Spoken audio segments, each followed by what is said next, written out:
श्रमिकों के कल्याण के लिए आज तक कांग्रेस पार्टी ने कुछ नहीं किया।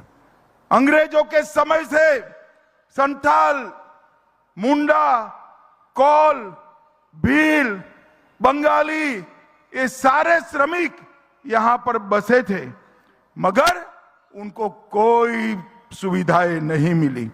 हमारी सरकार ने 2025 में लैंड होल्डिंग अमेंडमेंट एक्ट पारित कर 825 चाय बागानों के 3,33,000 परिवार, मतलब लगभग 20 लाख लोगों को भूमि का मालिक बनाने का काम भारतीय जनता पार्टी। सदियों से लोग भूमि की मलकियत के लिए संघर्ष करते थे। पहले कांग्रेस के खिलाफ किया, इसके पहले अंग्रेजों के खिलाफ किया, किसी ने सूद नहीं ली। 25 में भाजपा आसाम सरकार ने, हमारे मुख्यमंत्री जी ने यहां पर अमेंडमेंट कर चाय बागान वालों को मालिक बनाने का काम हमारे हेमंत विश्व शर्मा ने किया था। मित्रों, आज पूरे विश्व में आसाम और नॉर्थ ईस्ट के गमछे पहनना है। यहां तक कि यूरोपियन यूनियन की अध्यक्षा और बाकी सारे जो लोग आए थे, उन्होंने भी गमछे डाले। एक ही व्यक्ति ने आसाम का गमछा नहीं डाला, उसका नाम था राहुल गांधी। अब मैं पूछना चाहता हूं कांग्रेस पार्टी के लोगों को कि नॉर्थ ईस्ट का गमछा राहुल जी ने नहीं डाला, पूरे देश और दुनिया के लोगों ने डाला। भला आपकी क्या दुश्मनी है भाई? जरा ये तो बताओ, इतना अन्याय क्यों करते हो हमारे नॉर्थ ईस्ट के साथियों के लिए? मगर मैं आज कहकर जाता हूं, राहुल गांधी को जो करना है वो करे। जब तक भारतीय जनता पार्टी राजनीति में है, नॉर्थ ईस्ट की संस्कृति को कोई हिला नहीं सकता, कोई हिला नहीं। आज हमारे मोदी जी यूएन के मंच पर असम का गमछा लेकर जाते हैं और यूएन में भाषण में शंकर देव और माधव देव का नाम देखो। आज मोदी जी और असम सरकार ने पूरे देश की सभी भाषाओं में लसित बरफुकन के वीर जीवनी को अलग अलग 23 भाषाओं में अनुवादित कर वहां तक पहुंचाने का काम किया है। और 400वीं जयंती हेमंत जी यहां मनाना चाहते थे। मोदी जी ने कहा, असम में तो मनाइए मनाइए, आप राजधानी के विज्ञान भवन में बनाइए, मैं आऊंगा और लसित बरफुकन को पूरे विश्व में पहुंचाने का काम हमारे नेता नरेंद्र मोदी जी ने किया। भाइयों बहनों, एक और बात मैं करना चाहता हूं। हमारे आसाम में मुझे बड़ी गंभीरता से बताइए, डिब्रूगढ़ वालों को इतना परेशानी नहीं है, मगर आसाम की परेशानी डिब्रूगढ़ की है या नहीं है? भाई जरा जोर से बोलो, आसाम की परेशानी हम सबकी है या नहीं है? पक्का है? आसाम में घुसपैठ होना चाहिए क्या? अरे जोर से बोलो, होना चाहिए क्या?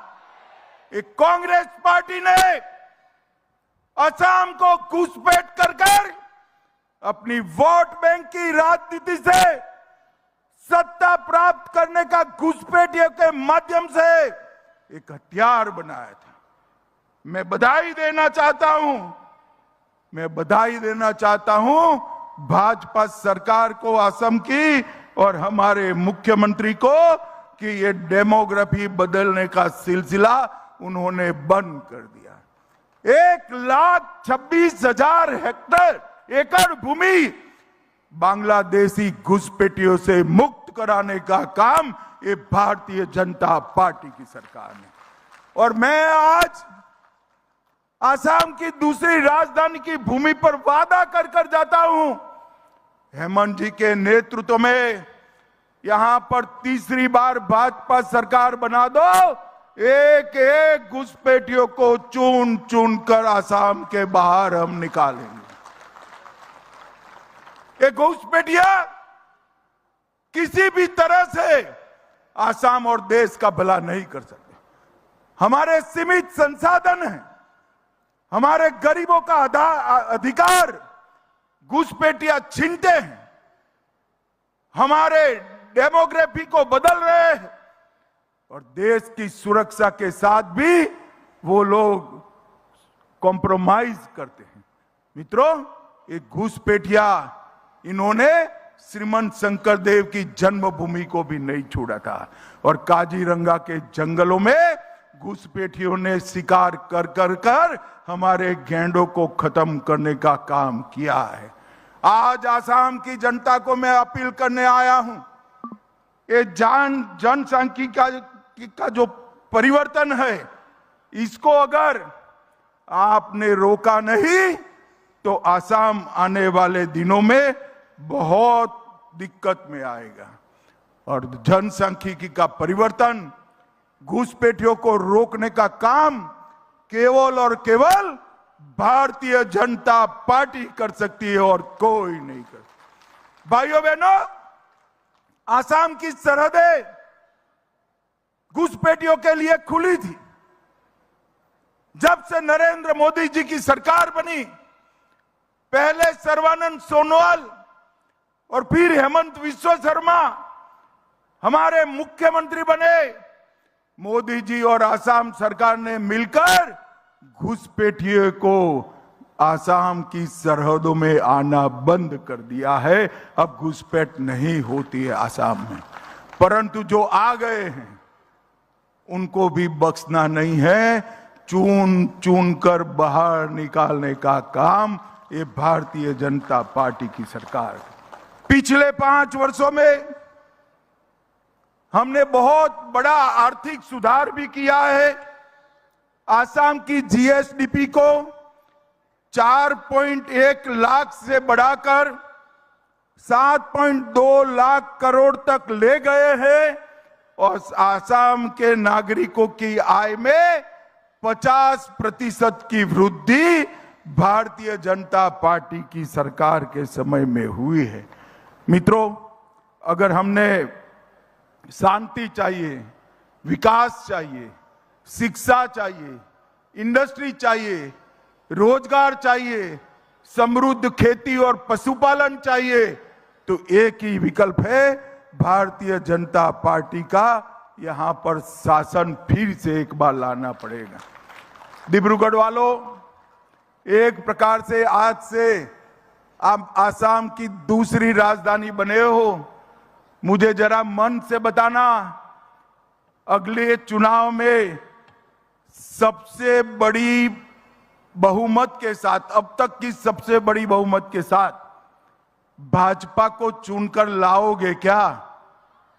ऐसे नहीं चलेगा भाई, जरा जोर से बोलिए, भाजपा सरकार लाएंगे क्या? कमल निशान पर मोहर लगाएंगे क्या? असम को घुसपैठिया मुक्त करेंगे क्या? असम को बाढ़ मुक्त करेंगे क्या? असम को श्रीमंत शंकरदेव का असम बनाएंगे क्या? तो यही संकल्प के साथ दोनों हाथ उठाइए, उठाइए दोनों हाथ, विजय के संकल्प की मुट्ठी भींचे और प्रचंड आवाज से बोलिए, भारत माता की वंदे वंदे। आप सभी का बहुत बहुत धन्यवाद। और एक बार प्रभु श्री राम का नारा भी लगाएंगे।